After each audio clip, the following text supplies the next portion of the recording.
Putri Bapak panggil ke kantor? Nah, berarti Putri belum menyadari apa yang sudah Putri lakukan. Nah, begini Putri, Bapak mendapatkan laporan bahwasanya Putri pada saat berolahraga sering tidak membawa baju olahraga atau tidak menggunakan baju olahraga. Benar tidak Putri? Kenapa Putri tidak menggunakan pakaian olahraga? Maaf Pak, bajunya ketinggalan sebab baru kemarin dicuci mama dan tidak kering. Oh, tidak apa-apa Putri. Semua orang pasti pernah melakukan kesalahan. Pada hari Rabu yang lalu pun juga Rizal tidak menggunakan baju olahraga teman-teman Rizal.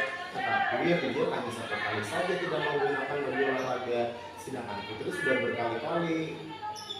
Iya Pak, oleh karena cuaca sering hujan, makanya baju olahraganya belum kering. Tapi Putri sudah bagus, tetap ke sekolah. Kemudian Putri juga sering datangnya tidak terlambat atau sering tepat waktu. Nah, sekarang kita lihat lagi Putri, kalau tidak membawa baju olahraga, kira-kira tindakan Putri itu melanggar peraturan atau keyakinan kelas tidak? Iya Pak, saya melanggar. Nah, keyakinan apa yang kamu langgar? Saya tidak membawa baju olahraga Pak. Nah, Putri sudah tahu kan bahwa olahraga itu harus menggunakan baju olahraga. Iya Pak, saya tahu. Nah, kalau Putri sudah tahu, kira-kira tindakan apa yang akan Putri lakukan ke Saya akan depannya? membawa baju olahraga atau membawa baju kaos pada jadwal olahraga. Bagus. Jika kamu sudah memperbaikinya, kamu menjadi orang yang seperti apa Putri? Orang yang disiplin dan mandiri Pak. Oke, baiklah. Kalau seperti itu, bagus sekali. Kamu akan memperbaikinya. Dan sekarang silakan Putri ke kelas lagi, untuk belajar lagi. Dan berharap nantinya Putri tidak akan mengulangi lagi perbuatan Putri tersebut. Dan selalu menggunakan baju olahraga pada saat jam olahraga. Oke Putri, terima kasih atas kedatangan ke kantor, atas kunjungan ke kantor pada Bapak ini. Dan nanti Putri menjadi orang yang disiplin dalam kegiatan di sekolah. Oke, silakan Putri. Terima kasih. Assalamualaikum warahmatullahi wabarakatuh. Waalaikumsalam warahmatullahi wabarakatuh. Alhamdulillah, mari kita panjatkan puji syukur kepada Allah Subhanahu wa taala karena dengan yang pertama tapi dia juara, maka pada pagi hari ini menuju siang kita melaksanakan kegiatan untuk penerapan media positif dari aksi nyata nomor 1.4 di SDN Gelong. Perkenalkan, nama saya Taufikur Rahman dari calon guru penggerak angkatan 8 Kabupaten Hulu Sungai Tengah, Provinsi Kalimantan Selatan. Pertama-tama mengucapkan terima kasih kepada ibu kepala sekolah beserta dengan seluruh guru yang kiranya bisa berhadir di kegiatan hari ini, bisa menyempatkan waktu untuk bisa mengikuti kegiatan penerapan, pembahasan penerapan, pemahaman dan pengalaman penerapan media positif di SDN Gelong.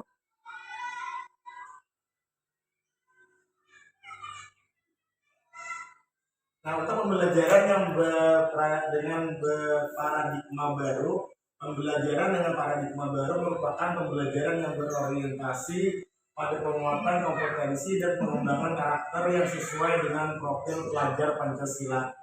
Profil pelajar Pancasila di situ ada 5. Yang pertama adalah beriman dan bertakwa pada Tuhan Yang Maha Esa dan berakhlak mulia. Yang kedua mandiri. Yang ketiga bernalar kritis, keempat kreatif, dan yang kelima bergotong royong.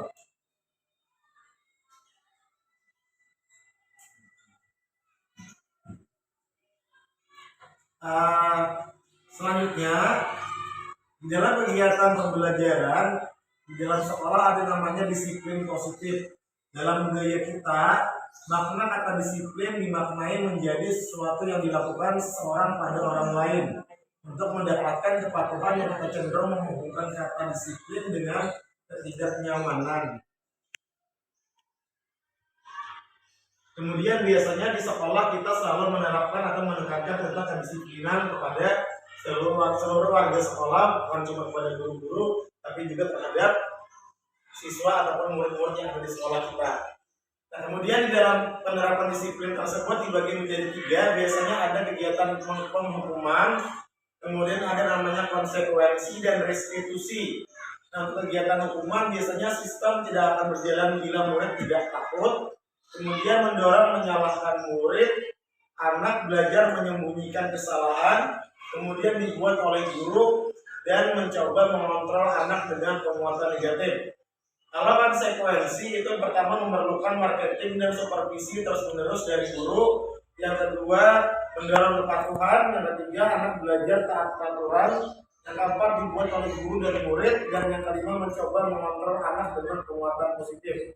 Sedangkan yang ketiga, menggunakan restitusi, yaitu murid belajar bertanggung jawab untuk perilakunya. Yang kedua, mendorong disiplin positif. Yang ketiga, anak belajar memecahkan masalah. Yang keempat, dibuat oleh murid bersama dibantu dengan bapak ibu guru. Kemudian yang terakhir, anak paham bahwa dirinya sendiri yang pegang kendali atau kontrol dalam kegiatan diskusi.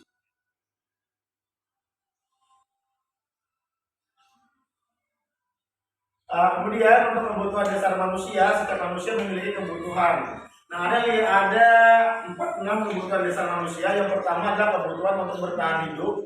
Yang kedua adalah kebutuhan untuk kasih sayang dan rasa diterima. Yang ketiga adalah penguasaan.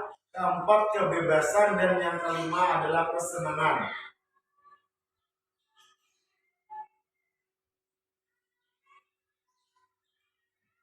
Nah, motivasi perilaku manusia itu motivasinya merupakan dorongan yang timbul pada diri seseorang secara sadar ataupun tidak sadar untuk melakukan sesuatu tindakan dengan tujuan tertentu. Biasanya motivasi itu yang pertama menghindari ketidaknyamanan dan hukuman, kemudian mendapatkan imbalan atau penghargaan dari orang lain, dan yang ketiga adalah menghargai nilai-nilai kebajikan dirinya sendiri. Ini motivasi secara umum yang terdapat pada setiap manusia.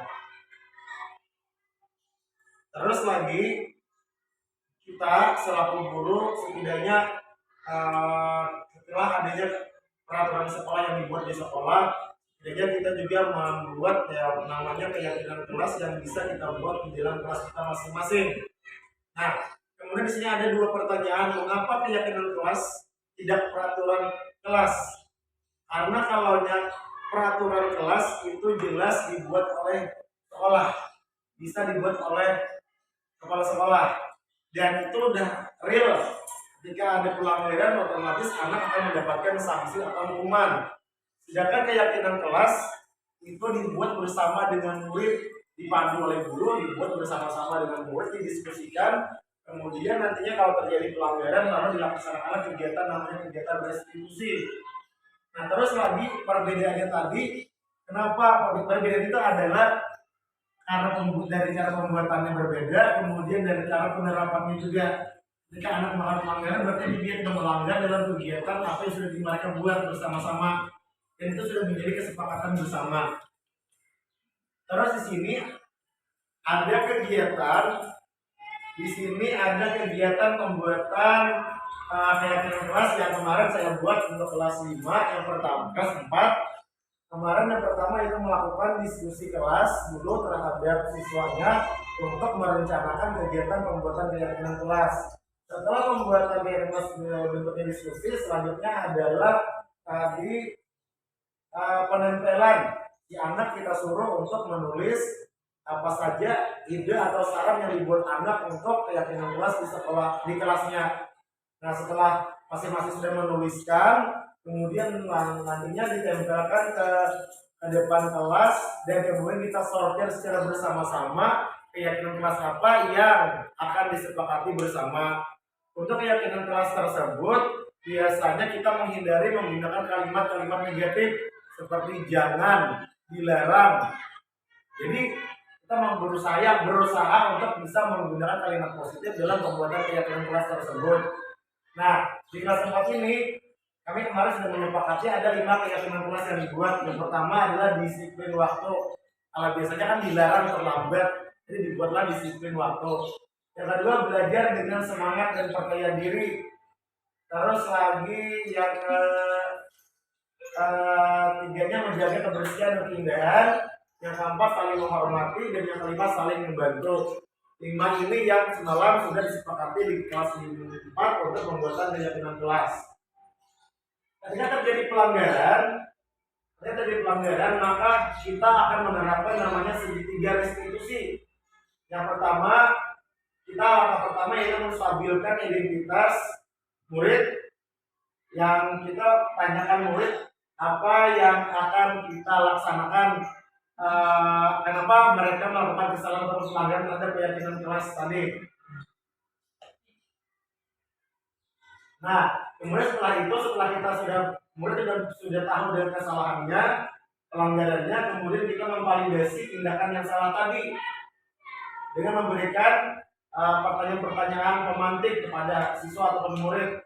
Kemudian kita kembali menanyakan yang ketiga, motivasi internal yang dimiliki anak dalam pelaksanaan keyakinan kelas yang sudah kita sepakati bersama. Jadi ketika dia melanggar, apa bentuk pelanggarannya, apa sanksi yang harus konsekuensinya harus dia hadapi, kemudian bagaimana caranya supaya jangan lagi mengulangi kegiatan atau kesalahan yang telah diperbuat, dengan bisa memberikan kesadaran diri anak dengan melakukan segitiga restitusi.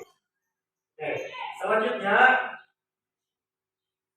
nah di sini ada contoh penerapan segitiga restitusi yang Guru lakukan kepada siswa kelas 4, yaitu atas nama Putri.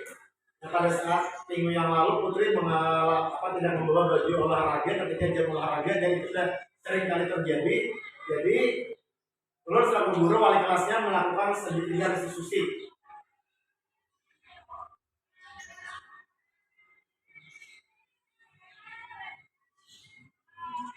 Jadi yang pertama kali ulun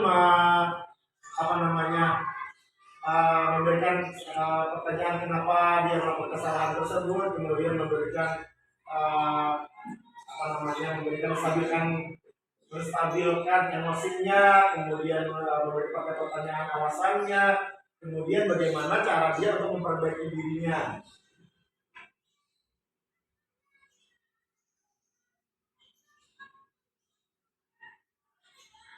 Ya, demikian yang dapat saya sampaikan. Mudah-mudahan bisa bermanfaat bagi Bapak Ibu. Kita bisa menerapkan segitiga restitusi tersebut di kehidupan kegiatan kita di sekolah kita ini di sebelum.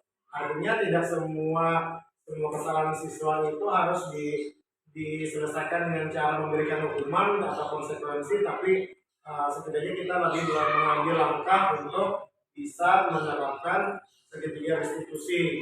Dan kita menerapkan kita sebagai kontrolnya, sebagai manajer dalam kegiatan-kegiatan tersebut. Artinya kita bukan sebagai penghukum, bukan sebagai anak merasa paling bersalah, kemudian sebagai pemantau, tapi kita sebagai manajer. Karena posisi manajer itu posisi yang terbaik dari segala posisi yang ada dalam penyelesaian permasalahan yang ada di sekolah. Mungkin itu saja yang dapat saya sampaikan. Terima kasih atas segala perhatian, dan akhir ucapan wabillahi taufiq wal hidayah. Wassalamualaikum warahmatullahi wabarakatuh.